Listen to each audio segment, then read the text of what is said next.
Fala pessoal, sejam todos bem-vindos a mais um vídeo aqui do NS Soccer, um vídeo onde a gente vai falar sobre o Pedro, essa trajetória mais recente do atacante, recentemente convocado para a seleção brasileira e que vem tendo um excelente desempenho nessa fase final de temporada com o Flamengo.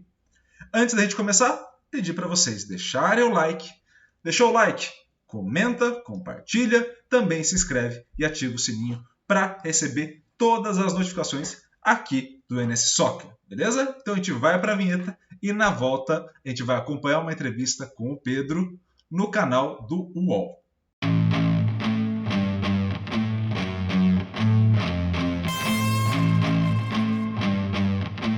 Pessoal, de volta e acho que esse momento do Pedro, ele diz muito sobre a forma como a gente acaba vendo o futebol, muito pelo viés do resultado e pouco pelo viés dos jogadores. Então, o Pedro é um jogador que sempre foi muito importante no sentido de ser um centroavante que faz gols. Ele dificilmente teve fases de grandes secas, mas foi um jogador que demorou a encontrar um espaço no Flamengo, né? Um Flamengo de Paulo Sousa, um Flamengo de Rogério Ceni, Flamengo onde ao longo da construção dessa equipe, geralmente se apoiava numa dupla de ataque com Bruno Henrique e Gabigol, que foi a dupla campeã da Libertadores, inclusive, e que depois passa a ter uma lacuna a partir da lesão do Bruno Henrique, e aí essa ascensão do Pedro. E a gente vai dar uma olhada também nessa entrevista do UOL, né, que fez com o Pedro, e a resposta, o entendimento dele de todo esse processo, tudo que ele passou com a equipe do Flamengo. Então, bora lá ouvir o Pedro.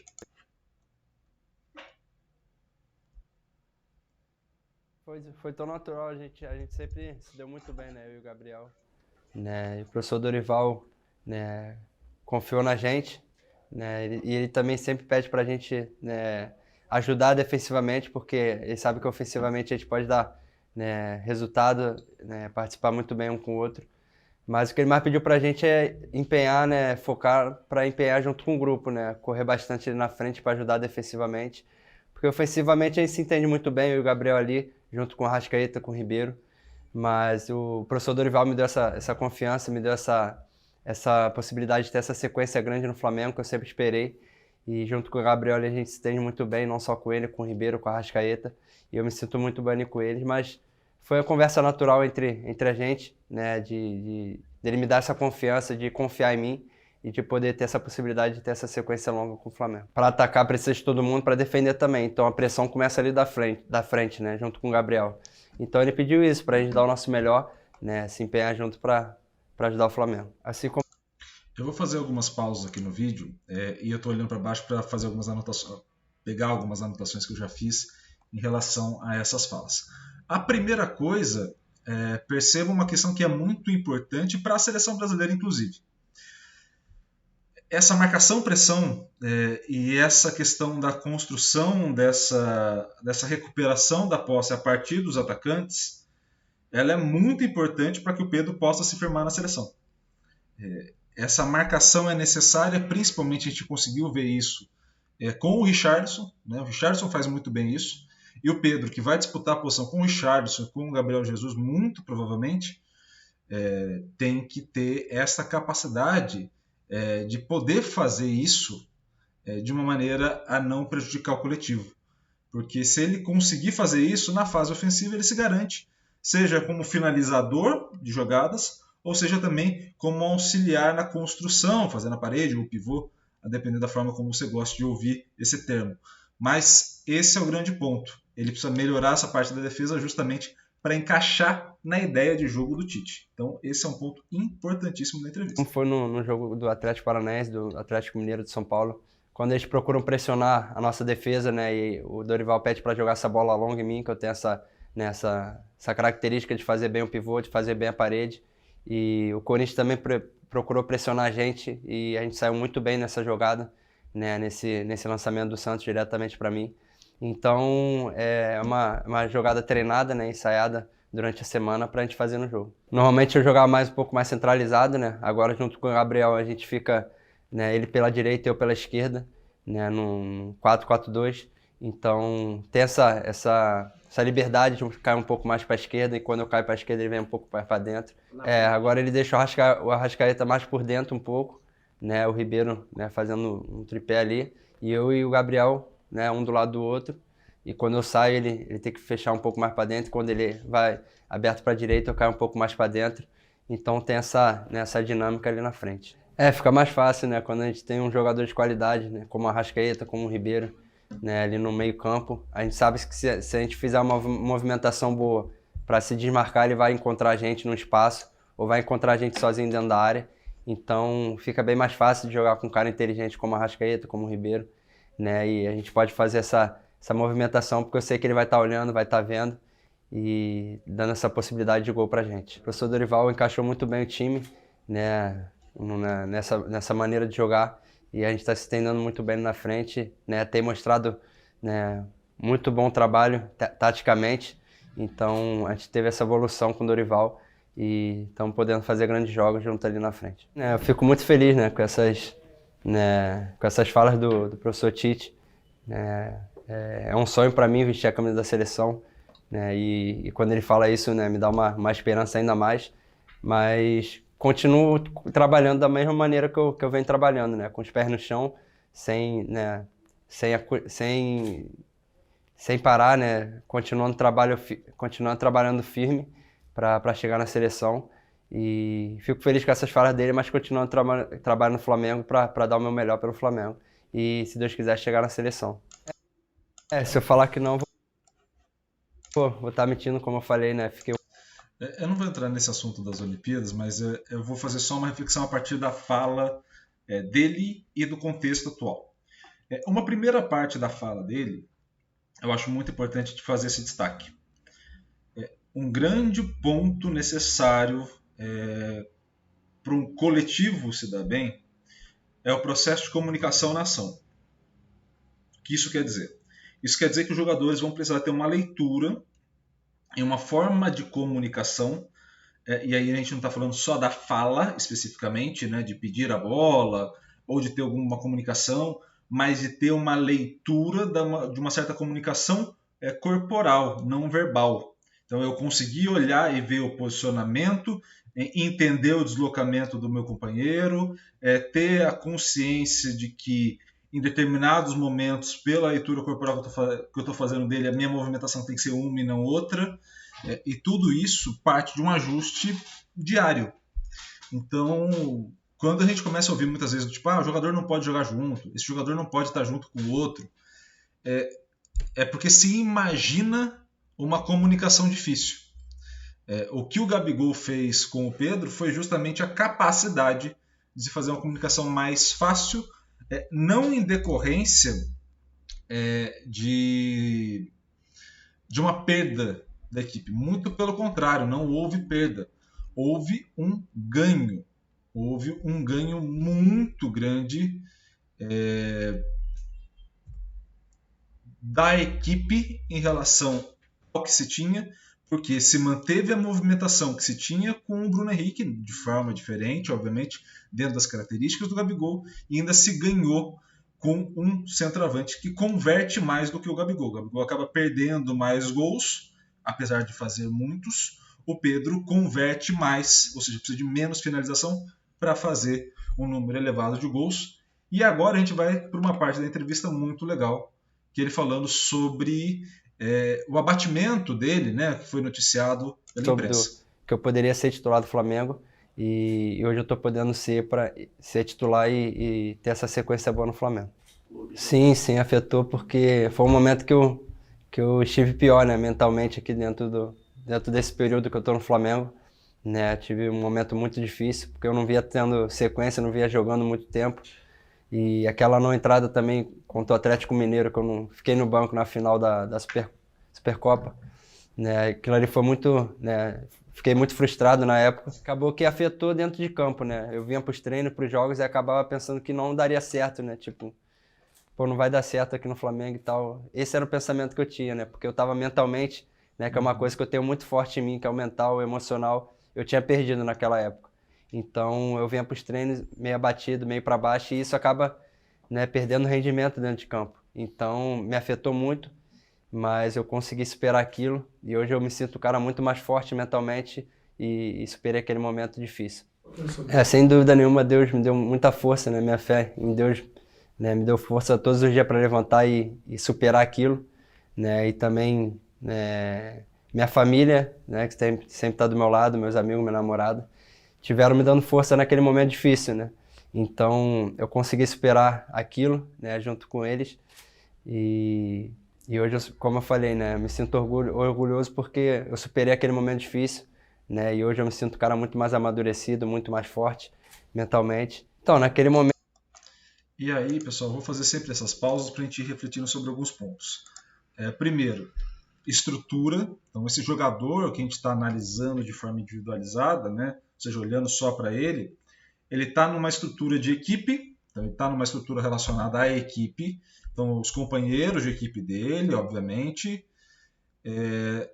mas principalmente ele está numa estrutura de equipe companheiros, numa estrutura de equipe dirigentes, comissão técnica, funcionários do clube e uma série de outras pessoas que estão ali no entorno do clube, especificamente, né?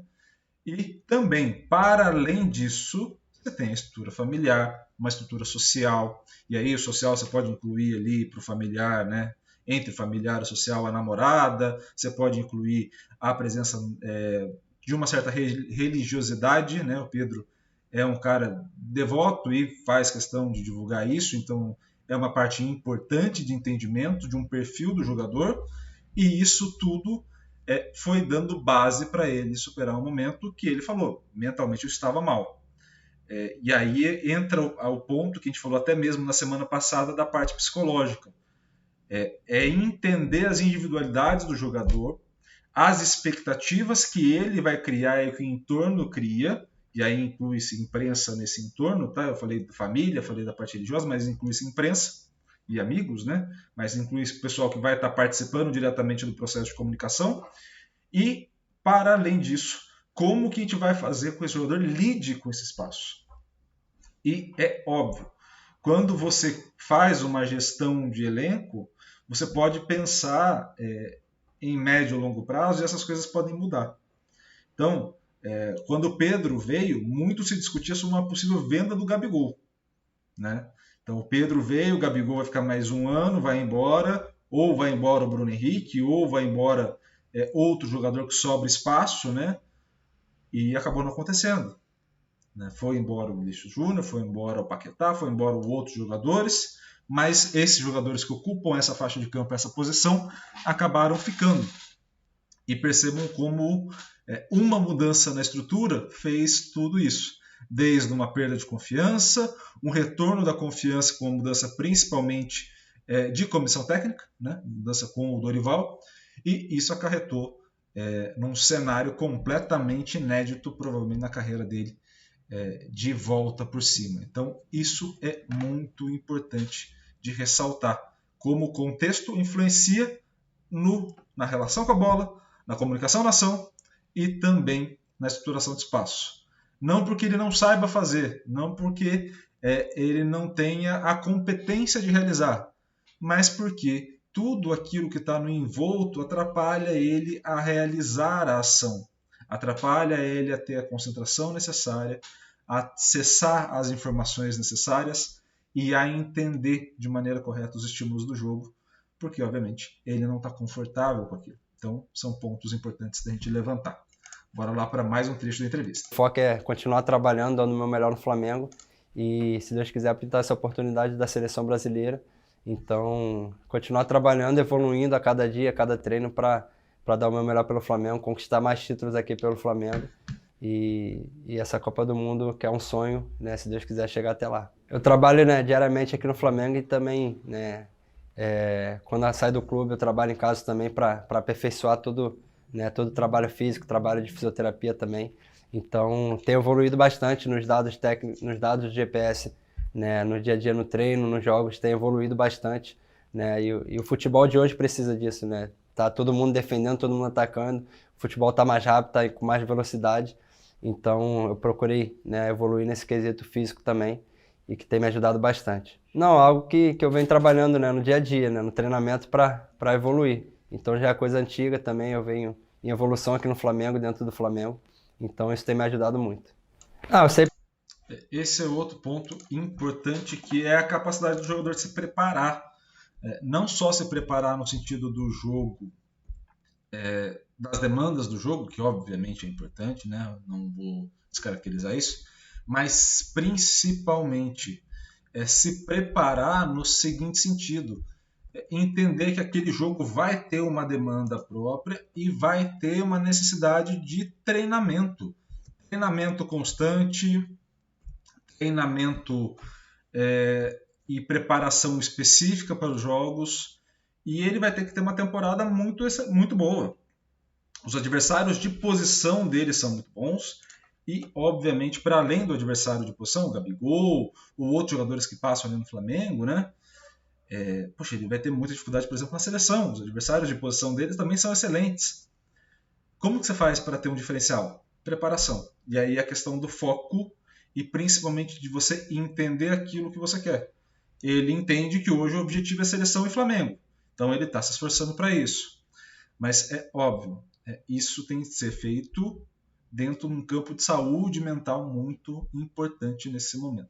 Tá bom? E vamos para um último trecho dessa entrevista. Tem um pivô também no futsal e isso me ajudou bastante. Primeiro treino meu na vida, eu já fui correndo pro ataque lá, quando eu tinha 4 anos de idade. Cara, hoje eu tô bem tranquilo, né, quanto a isso, né. No início eu tava um pouco mais ansioso, mas agora eu sei que vai acontecer naturalmente, né, se tiver que acontecer, vai acontecer. Então eu procuro focar no que eu devo fazer, né, que é dentro de campo, que é no dia a dia, onde eu posso alcançar, que é treinando, dando o meu melhor e evoluindo a cada dia. Estou focado no Flamengo e na seleção, né? Como eu falei, eu procuro focar só no momento, né, do que eu devo fazer. Então, o meu foco agora é ganhar título para o Flamengo, dar o meu melhor e chegar até a seleção, né, com trabalho, com esforço. Com certeza. Esse é outro ponto importante. Essa fase final, principalmente para os jogadores que tiveram menos minutagem na seleção, né, menos minutos jogados, vai ser muito importante o desempenho no clube. Então, o Pedro está indo muito bem. O Flamengo tem uma final de Copa do Brasil, uma final de Libertadores pela frente, uma reta final de Brasileirão, e o Pedro precisa ir bem em todos eles. Né? Se o Pedro é decisivo no Brasileirão, se o Pedro é decisivo na Copa do Brasil, se ele é decisivo na Libertadores, ele obviamente chega com mais status, com mais moral perante a sociedade como um todo e obviamente a comissão técnica que está assistindo tudo isso. Se ele passa a ter uma performance abaixo, como foi o caso agora do Danilo, e que é normal, também acontece, tá? É um menino, alguém novo que está tentando performar, acontece essa oscilação. Como foi o caso do Danilo agora do Palmeiras, que teve uma queda, pode ser que se retire do ciclo justamente porque está num momento que não é adequado. Então, para o Pedro e para os outros jogadores que vão disputar a posição, é necessário um cuidado muito grande com a performance de clube agora, justamente para dar base e sustentar a convocação e questionamentos possíveis num conjunto de imprensa que possam vir ou não. Então, assim, se ele faz um bom final de ano, questionamento zero, segue a vida. Se ele faz um péssimo final de ano, os questionamentos virão e é natural, né? Então, é necessário essa manutenção e, principalmente, esse foco no presente e no agora. Pessoal, espero muito que vocês tenham gostado do vídeo, das reflexões, da fala do Pedro. Amanhã a gente vai dar uma olhada como o Pedro joga, as características, as falas do Tite. Enfim, a gente vai dar uma olhada nesse centroavante da seleção brasileira. Combinado? Um grande abraço a todos e valeu!